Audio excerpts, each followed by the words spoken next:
शांति। 6 अप्रैल 2023 प्रातः मुरली। ओम शांति। बाप दादा मधुबन। बाबा ने सुनाया, आज मीठे बच्चे ऐसी कोई गफलत मत करो जिससे माया को थप्पड़ लगाने का चांस मिले। मीठे बच्चे ऐसी कोई गफलत मत करो जिससे माया को थप्पड़ लगाने का चांस मिले। अगर श्रीमत पर नहीं चलेंगे तो माया थप्पड़ मार मुंह फेर देगी। प्रश्न बाबा ने किया, सूर्यवंशी राजधानी में एयर कंडीशन टिकट लेने का आधार क्या है? वह किन्हें प्राप्त होती है? सूर्यवंशी राजधानी में एयर कंडीशन टिकट लेने का आधार क्या है? उन्हें वह किन्हें मिलती है? उत्तर, सूर्यवंशी राजधानी में एयर कंडीशन टिकट लेने के लिए हर कदम श्रीमत पर चलना पड़े, अपना सब कुछ बाप पर अर्पण करना पड़े। जो पूरे अर्पण होते हैं वही साहूकार बनते हैं। सूर्यवंशी राजधानी है ही एयर कंडीशन। तुम्हारी लक्ष्य ही है सूर्यवंशी पद प्राप्त करना, बाकी नंबरवार पद तो है ही। गीत है वह बड़ा खुशनसीब है जिसके तू करीब है। ओम शांति। इस गीत के अर्थ को तुम ब्राह्मण कुलभूषण बच्चे ही जानते हो। अभी तुम बच्चे हो ब्राह्मण संप्रदाय, फिर दैवी संप्रदाय बनेंगे। अभी कौन है? ब्राह्मण संप्रदाय, फिर दैवी संप्रदाय बनेंगे। बच्चों को बाप बैठ समझाते हैं, जबकि बेहद का बाप सम्मुख है और उससे बेहद का वर्षा मिल रहा है। बाकी और क्या चाहिए? भक्ति मार्ग कब से चलता है ये भी कोई को पता नहीं। भक्ति मार्ग कब से चलता है ये भी किसी को पता नहीं। भक्ति मार्ग वाले भक्त भगवान को अथवा ब्राइड ग्रूम को याद करती हैं, परंतु बंडर ये है बाप को जानते नहीं। बाबा कहते, परंतु बंडर ये है कि बाप को जानते नहीं। ऐसा कब देखा? सजनी साजन को नहीं जाने तो याद कैसे कर सके? बाबा ने कहा, आरती में गाते रहते, तुम हो एक अगोचर सबके प्राणपति, लेकिन प्राणों के पति को जाने नहीं तो फिर उसको याद कैसे कर सकेंगे? भगवान तो सबका बाप ठहरा। बच्चे बाप को याद करते हैं, परंतु पहचान बगैर याद करना सब व्यर्थ है। इसलिए याद करने से कोई फायदा नहीं निकलता है। याद करते करते कोई भी उस एम ऑब्जेक्ट को पाते नहीं। भगवान कौन है, उससे क्या मिलेगा? कुछ भी नहीं जानते। इतने सब धर्म है, क्राइस्ट, बौद्ध आदि प्रिसिप्टर अथवा धर्म स्थापन करने वालों को उनको फॉलोअर्स याद करते हैं, परंतु उनको याद करने से हमको क्या मिलना है? कुछ भी पता नहीं। उनको याद करने से मिलेगा क्या ये किसी को पता नहीं। भक्ति करने से भगवान कब मिलेगा ये किसी को पता नहीं। भगवान मिलेगा तो वह क्या करके करेगा ये किसी को पता नहीं। इससे तो जिस्मानी पढ़ाई अच्छी है। एम ऑब्जेक्ट तो बुद्धि में रहती है ना। बाप से क्या मिलता है, टीचर से क्या मिलता है वह समझ सकते हैं। गुरु से क्या मिलता है ये कोई भी नहीं समझ सकते। अब तुम बच्चों को निश्चय हुआ है कि हम बाप के बने हैं। बाबा हमको 5000 वर्ष पहले मुहापिक आकर के स्वर्ग का मालिक बनाते हैं अथवा शांति धाम का मालिक बनाते हैं। बाप कहते हैं, लाडले बच्चों तुम मुझसे अपना वर्षा लेंगे ना? बाबा कहते, मेरे लाडले बच्चों तुम मुझसे अपना वर्षा लेंगे ना? सब कहते, हाँ बाबा क्यों नहीं लेंगे। अच्छा, चंद्रवंशी रामपद पाने में राजी होंगे? तुमको क्या चाहिए? बाप सौगात ले आए हैं। तुम सूर्यवंशी लक्ष्मी को बरेंगे या चंद्रवंशी सीता को? श्री राम के पुजारी श्री कृष्ण का नाम सुनना नहीं चाहते हैं। श्री राम को त्रेता में, श्री कृष्ण को द्वापर युग में ले गए हैं। वह समझते राम बढ़ाए, ये उन्हों का आपस में झगड़ा हो जाता है। जैसे छोटे बच्चों का झगड़ा होता है ना, ऐसे भक्तों का आपस में झगड़ा होता है। बाप बैठ समझाते हैं हू बहू, जैसे कल्प पहले समझाया था फिर से समझा रहे हैं।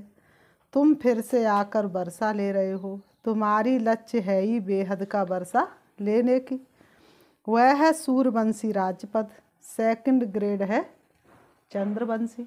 हमने कहा सेकंड नंबर में है चंद्रवंशी। जैसे एयर कंडीशन से ऊंच तो कुछ होता नहीं। Air condition first class second class होता है ना, बावन का एयर कंडीशन भी फर्स्ट क्लास और सेकंड क्लास होता है ना। तो सतयुग की पूरी राजधानी एयर कंडीशन समझो। जैसे एक ट्रेन चलती है ना, पूरी ट्रेन ही एयर कंडीशन है, ऐसे बाबा कहते हैं सतयुग की पूरी राजधानी एयर कंडीशन समझो। फिर है फर्स्ट क्लास, बाबा कहते हैं फिर है फर्स्ट क्लास। तो बाप कहते तुम एयर कंडीशन का सूर्यवंशी राज्य लेंगे व चंद्रवंशी फर्स्ट क्लास का। बाबा ने कहा आपके ऊपर ही डिसाइड करेगा। उससे भी कम तो फिर सेकंड क्लास में नंबरवार बारिश बनो, फिर तुम पीछे पीछे आकर राज्य पाएंगे। नहीं तो थर्ड क्लास प्रजा, फिर उनमें भी टिकट रिजर्व होगी। थर्ड क्लास प्रजा में भी टिकट रिजर्व होगी। First class reserve, second class reserve. नंबरवार दर्जे तो होते हैं ना, बाबा कहते नंबरवार दर्जे तो होते हैं ना। सुख तो वहाँ है ही, बाकी कंपार्टमेंट तो अलग अलग है। साहूकार आदमी टिकट लेंगे एयर कंडीशन की, तुम्हारे में साहूकार कौन बनते हैं? बाबा ने कहा साहूकार आदमी थर्ड क्लास की टिकट से तो जाएंगे नहीं। कौन सी टिकट लेंगे? फर्स्ट क्लास की एयर कंडीशन की। तो बाबा ने कहा तुम्हारे में साहूकार कौन बनते हैं? जो सब कुछ बाप को दे देते हैं, है जो भी तेरे पास सब उसकी अमानत है, अपनी समझ लेना अमानत में खयानत है। एक सेकंड में सब कुछ बाप हवाले कर देते हैं। बाबा ये सब कुछ आपका है। भारत में ही महिमा गाई हुई है, सौदागर रत्नागर जादूगर, ये महिमा है बाप की ना कि श्री कृष्ण की। श्री कृष्ण ने तो वर्षा लिया, सतयुग में प्रालब्धि पाई, वह भी बाप का बना। प्रालब्धि कहीं से तो पाई होगी ना। लक्ष्मी नारायण सतयुग में प्रालब्धि भोगते हैं। अब तुम बच्चे अच्छी रीति जानते हो जरूर, उन्होंने पास्ट में प्रालब्धि बनाई होगी ना। बाबा ने कहा तुम बच्चे अब अच्छी तरह से जानते हो कि उन्होंने पास्ट में प्रालब्धि बनाई होगी ना। भारत की महिमा बहुत है, भारत जितना ऊंच देश कोई हो नहीं सकता। भारत ही परमपिता परमात्मा का बर्थ प्लेस है। ये राज कोई की बुद्धि में नहीं बैठता, परमात्मा ही सभी को सुख शांति देते हैं।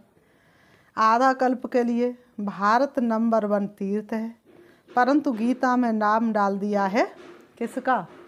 श्री कृष्ण का।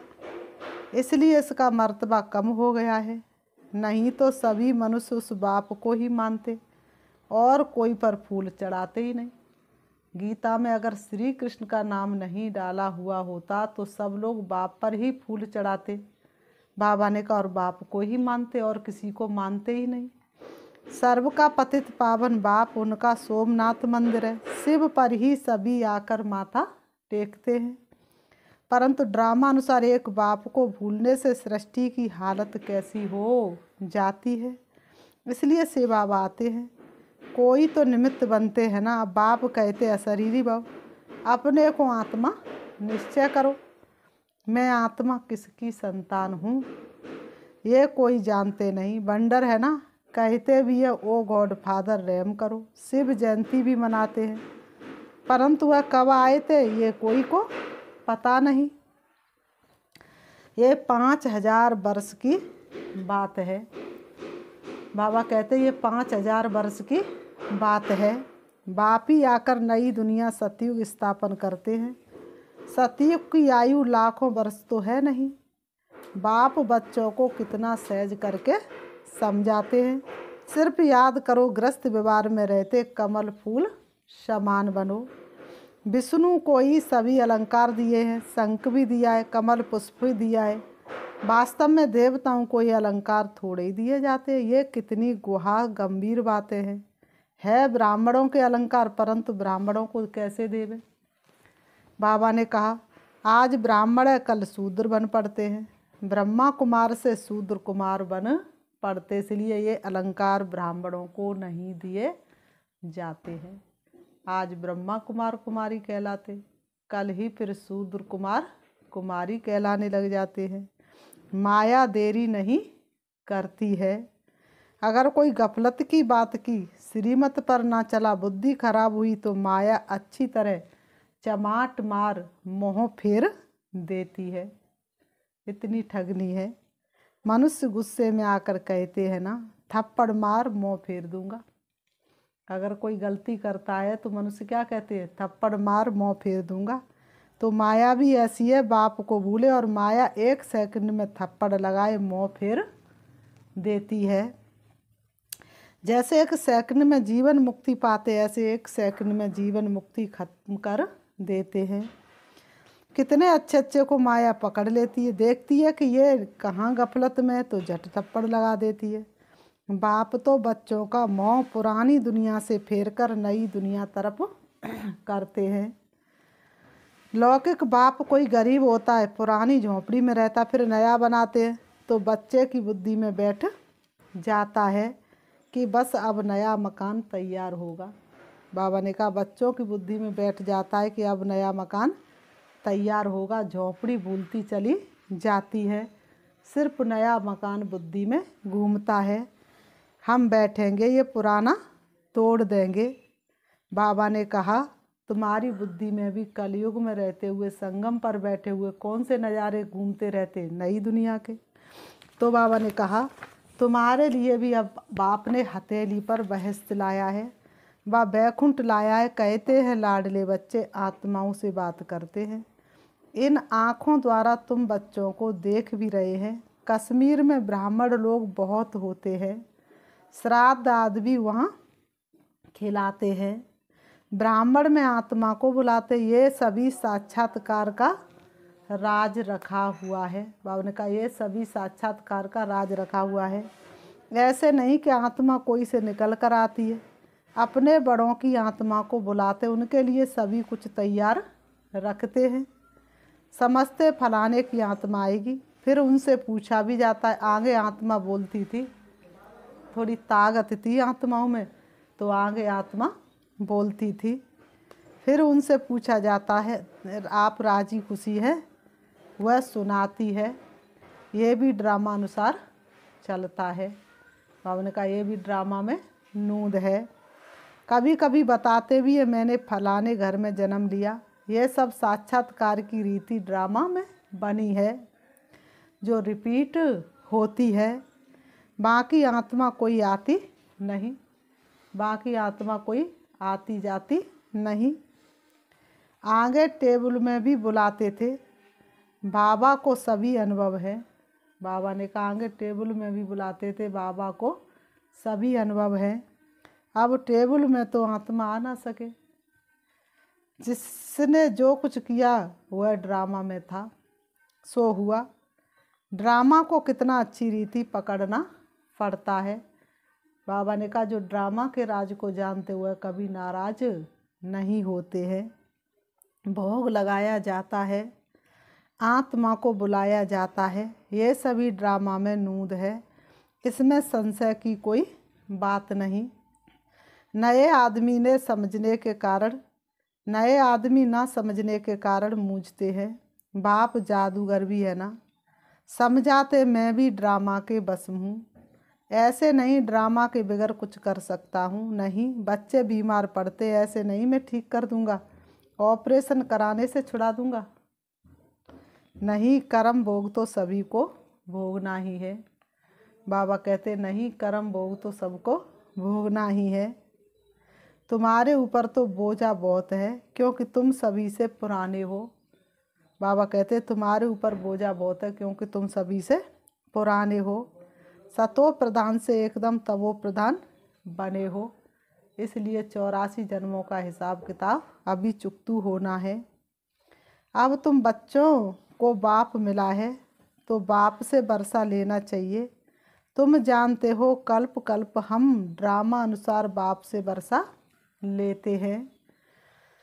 जो सूर्यवंशी चंद्रवंशी घराने के होंगे वह अवश्य आएंगे। जो देवी देवता थे फिर शूद्र बन गए, फिर वही ब्राह्मण बन दैवी संप्रदाय बनेंगे। ये बातें बाप बगैर कोई समझा ना सके। ये सारी बातें बाप बगैर कोई समझा ना सके। बाप को बच्चे कितने मीठे लगते हैं। कहते तुम वही कल्प पहले वाले मेरे बच्चे हो। एक बाबा मिले मधुबन में, शिव बाबा मिले उनके तन में, दोनों बाबा मिले एक आंगन में, वो आंगन है मधुबन में। मैं कल्प कल्प आकर तुमको पढ़ाता हूँ, कितनी वंडरफुल बातें हैं। निराकार भगवान वाच, शरीर से वाच करेंगे ना। आप आत्मा भी निराकार हो, परम धाम की रहने वाली। बाप भी निराकार परम धाम का रहने वाला है, लेकिन सृष्टि पर बाप आएंगे तो शरीर से वाच करेंगे ना। शरीर अलग हो जाता तो आत्मा वाच कर ना सके, आत्मा डिटैच हो जाती है। अब बाप कहते हैं अशरीरी भव। ऐसे नहीं कि प्राणायाम आदि चढ़ाना है, नहीं, समझना है मैं आत्मा अविनाशी हूँ। अपने को आत्मा देखना है, आत्मा समझना है। मेरी आत्मा में 84 जन्मों का पाठ भरा हुआ है। बाप खुद कहते हैं मेरी आत्मा की जो एक्ट करती वह पाठ सारा भरा हुआ है। भक्ति मार्ग में भी वही पाठ चलता है। कोई ने शराब पिया ही नहीं है तो टेस्ट का पता कैसे हो सकता है। ज्ञान भी जब लेवे तब पता पड़े। कहते हैं ना, तेरा वो प्यार है बाबा जो बतलाया नहीं जाता, बरस जाता है नैनों से जो समझाया नहीं जाता। कोई पूछे अगर हमसे बाबा का प्यार कैसा है, कहेंगे करके देख लो, दिखाया वो नहीं जाता। तो बाबा ने कहा ज्ञान से ही सदगति होती है। बाप कहते मैं सर्व का सदगति दाता हूँ। सर्वोदया लीडर्स है ना, कितने किस्म किस्म के हैं। वास्तव में तो सर्व पर दया करने वाला बाप है ना। सभी कहते हैं भगवान रहम करो, तो सभी पर रहम वह करते हैं। बाकी सब है खुद के रहम करने वाले। बाप तो सारी दुनिया को सतो प्रधान बनाते हैं, उसमें तत्व भी आ जाते हैं। ये काम एक परमात्मा का ही है, मनुष्य का ये काम नहीं जो सारी सृष्टि को पावन बना दे। तो सर्वोदया का अर्थ कितना बड़ा है। एकदम सर्व पर दया कर देते हैं। स्वर्ग की स्थापना में कोई भी दुखी नहीं होता है। वहाँ नंबर 1 फर्नीचर वैभव आदि मिलते हैं। दुख देने वाले जानवर मक्खी मच्छर आदि कोई नहीं होता है। सतयुग त्रेता में दुख देने वाले मक्खी मच्छर भी नहीं होते।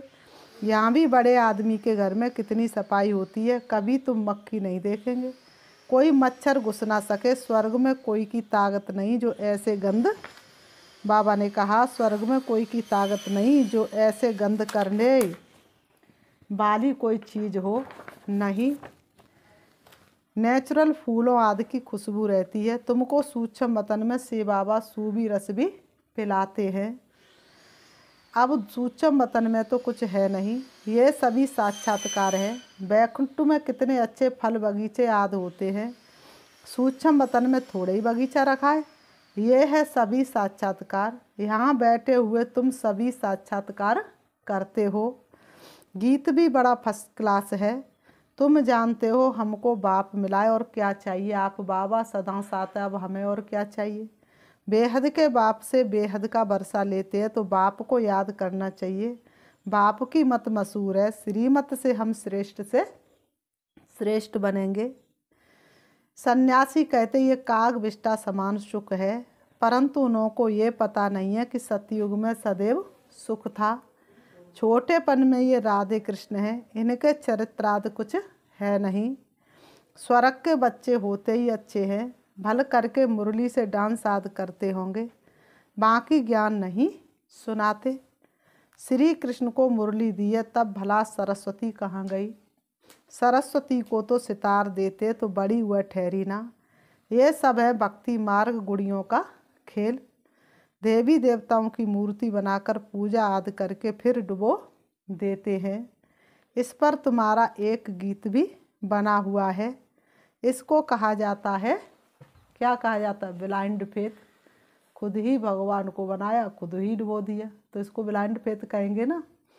अच्छा, बाबा ने कहा फिर मीठे मीठे सिकीलते बच्चों प्रति माता पिता बाप दादा का याद प्यार और गुड मॉर्निंग। रूहानी बाप की रूहानी बच्चों को नमस्ते। हम रूहानी बच्चों की रूहानी बाप दादा को याद प्यार और नमस्ते नमस्ते नमस्ते। धारणा के लिए मुख्य सार नंबर 1, हर एक इस ड्रामा के बस है। इस ड्रामा की किसी भी सीन को देखते संशय नहीं उठाना है। ड्रामा के हर राज को अच्छी रीति समझकर अडोल रहना है। नंबर 2, अपने को अविनाशी आत्मा समझ इस शरीर से डिटैच हो अशरीरी बनने का अभ्यास करना है। वरदान, करावन हार की स्मृति द्वारा बड़े से बड़े कार्य को सहज करने वाले निमित्त करण हार भव। करावन हार की स्मृति द्वारा बड़े से बड़े कार्य को सहज करने वाले निमित्त करण हार भव। स्पष्टीकरण है, बाप दादा स्थापना का बड़े से बड़ा कार्य स्वयं करावन हार बन निमित्त करण हार बच्चों द्वारा करा रहे हैं। जीवन के पथ पर सांसों के लय में दिले हमारा गुनगुना रहा है। करण करावन हार परम पिता है, वो ही तो हमसे करवा रहा है। करण करावन हार इस शब्द में बाप और बच्चे दोनों कंबाइंड है।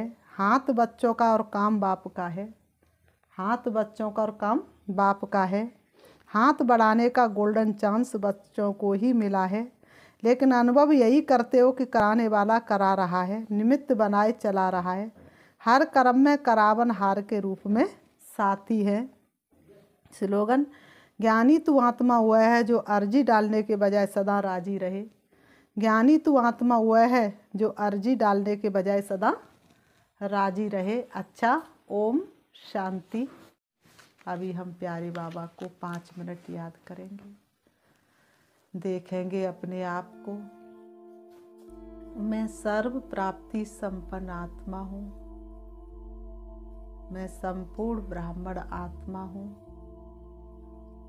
भगवान के यज्ञ की संपूर्ण मददगार हूँ। मैं मास्टर सर्वशक्तिमान हूँ। सर्वशक्तिमान पिता की प्यारी संतान हूँ। सृष्टि रंगमंच पर मुझ आत्मा का सबसे श्रेष्ठ पार्ट है। आदि से लेकर अंत तक मुझ आत्मा ने मुख्य एक्टर के रूप में पार्ट बजाया। धीरे धीरे मैं आत्मा सृष्टि चक्र में आते आते कलयुग के अंत में आ गई। कलाहीन हो गई, शक्तिहीन हो गई। प्यारे शिव बाबा ने ब्रह्मा बाबा के तन के द्वारा मुझे सत्य ज्ञान दिया। अब मुझे परमात्मा प्यार की संपूर्ण बनने की, सर्वशक्तिवान बाप से शक्ति लेने की उमंग उत्साह इस सृष्टि रंगमंच से दूर ले जा रही है। मैं आत्मा ज्ञान योग के पंखों के द्वारा उड़ रही हूँ। मैं दिव्य चक्षु के द्वारा अपने संपूर्ण विश्व की आत्माओं को देख रही हूँ और नीले गगन में उड़ रही हूँ। मैं संपूर्ण बंधनों से मुक्त होकर के उड़ी जा रही हूँ। सूरज चांद सितारों से पार मुझे संपूर्ण स्वतंत्रता का अनुभव हो रहा है। उससे भी ऊपर सूक्ष्म वतन, उससे भी ऊपर चली जाती हूँ हल्के सुनहरे लाल रंग के आसमान में, जहाँ चमकता हुआ दिव्य सितारा है। वही मेरा शिव बाबा है। जहाँ सूरज चांद सितारों का प्रकाश नहीं पहुँचता, परमात्म शक्तियों से प्रकाश ही प्रकाश है। मैं आत्मा शिव बाबा की किरणों के नीचे हूँ। उनकी रंग बिरंगी किरणों ने मुझे चारों तरफ से ढक लिया है। मैं आत्मा संपूर्ण आनंद की अनुभूति कर रही हूँ। मेरे अंदर सर्व शक्तियाँ समाहित हो रही हैं। मुझे अतीन्द्रिय सुख और आनंद की अनुभूति हो रही है। मैं वही गोपी हूँ जिनका गायन शास्त्रों में है। मैं परमात्म प्यार में लीन हो जाती हूँ। मुझे तन मन की कोई सुध नहीं। मुझे देह और देह के संबंधियों की कोई आकर्षण नहीं। मुझे सर्व शक्तियों और गुणों का अनुभव हो रहा है। बाबा से सर्व संबंधों की अनुभूति हो रही है। मैं आत्मा समाती जा रही हूँ, खो गई। अब मैं से बाबा से शक्ति लेकर अपने आप को भरपूरता का अनुभव करके आ रही हूँ। परम धाम से नीचे, सूक्ष्म वतन से नीचे, तारागढ़ से नीचे, चंद्रमा से भी नीचे, सूरज से भी नीचे मैं आत्मा आ जाती हूँ सृष्टि रंगमंच पर। आकर के दोनों ग्रहों के बीच भ्रकुटी में विराजमान हो जाती हूँ। मुझे आत्मा की शक्तियाँ चारों तरफ फैल रही है, चारों तरफ के वातावरण को शक्तिशाली बना रही हैं। मुझे आत्मा की शक्तियाँ सभी को पावन बना रही हैं। ओम शांति, ओम शांति।